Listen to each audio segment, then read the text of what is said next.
Ay ma'am, ilang beses na po kayo nabakunahan? Dalawa. Anong brand po yun ma'am? Moderna. Anong pakiramdam nyo after po nun?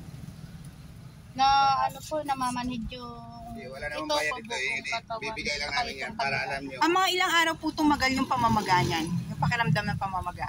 Tagal. Tapos pag-vaccine ko ulit, ganun ulit. Tsaka ano, nagkaroon ako ng trangkaso. Matagal po yung trangkaso? Mga 3 weeks ata. May Tsaka balak yung po hanggang kayo? po ngayon, Opo. kasi dati hindi naman sumasakit dito. Yung batok po sumasakit sa inyo? Opo. Madalas po sumasakit yung batok. Na yun Wala po yun. na, Pero nung mga days na hindi pa po kayo nababakunahan, mas mainam ang pakiramdam nyo? Opo. Hindi po namamanhid dito po. Opo. Tsaka hindi sumasakit ang batok? Opo. Opo. Eh, balak nyo pa po ba magpa-booster? Hindi na po ako nagpa-booster simula nun kasi iba yung react sa katawan. Malaki talaga ang diferensya, no? Ang diferensya ng bakunado sa hindi. Opo. So, ano po masasabi nyo sa mga narinig yung may mga naapektuhan po ng bakuna? Madami po kasi yung minsan yung iba hindi kinaya ng katawan. Namatay. Pinaslagas. Ito lang Yun si tatay po yun dyan. Ito ang pinaslagas nga dapat natin tutulan natin talaga ang mga baksin. Dahil maraming tao nga naagas. Kaya nga tinawag niya pinaslagas.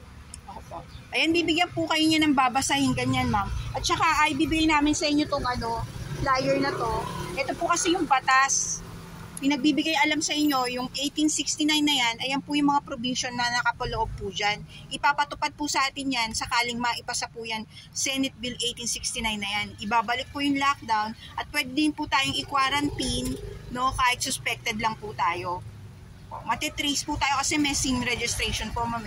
Pinagbibigay alam lang po namin sa inyo kasi hindi po yan binabalita sa media. Ma'am, ito pong anak niyo po bakunado rin? Opo, isang beses lang po kasi hindi ko na pinatapos. Ay, hindi niyo na po siya pina-second dose? Hindi na po kasi nilagnat siya. Eh, paano po yung pag-required po sa, sa pag-aaral niya? Hindi naman na po kasi nung pangalawang po niya, ipasok siya kaya hindi na po siya nabakunahan. Hindi na po. Ganito ang sitwasyon. Hindi ko na pinatapos. Ganito Hindi na na po siya pinayagan. Kahit yung isang anak ko pwede ko din pinapos. Lahat po ba kayo sa family niyo bakunado na? Hindi po. Bali, lang po kami sa dalawa. Mga 5 kami. Si Jun hindi nagpapakuna, no? Hindi rin.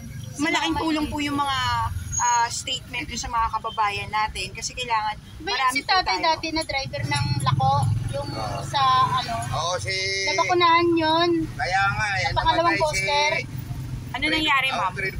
Nilalagnat siya na nilagnat. Tapos, nangyari, umuwi siya. Nagiga pa siya dyan, mga 3 araw. Nakahiga siya dyan, nagilid. Yung pag-uwi niya, kasi nilalagnat daw siya, sabi niya, papahilip niya nga daw.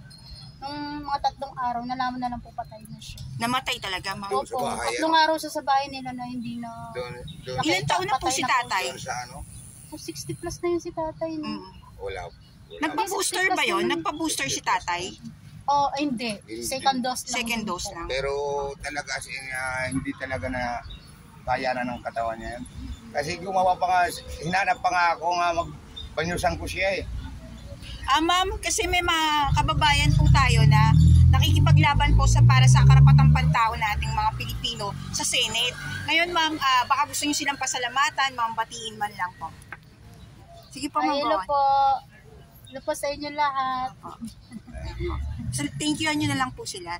Ay, thank you po. Ito lang sa akin, nakikipaglaban sa Senate. Yan, ang inaano namin. Kaya, ang panawagan ko na lang, dapat tayong mga Pilipino magkaisa, mabaksinan. Nabaksinan ka man o hindi, kailangan mag-cooperate lang kayo sa aming mga katanungan, sa aming pag-i-interview. Dahil ito, sa atin naman din ito. Buhay natin ito. Kailangan ipahayag sa karamihan at para naman matigil ang mga isinusulong, isinasabatas ng mga nasa gobyerno. Salamat, Kuya Jess. Nandito po tayo sa La Consolacion, Mercedes Avenue, Pasig. Ayan po. Kasama po ko po si Jessie Balbada. Ayan po.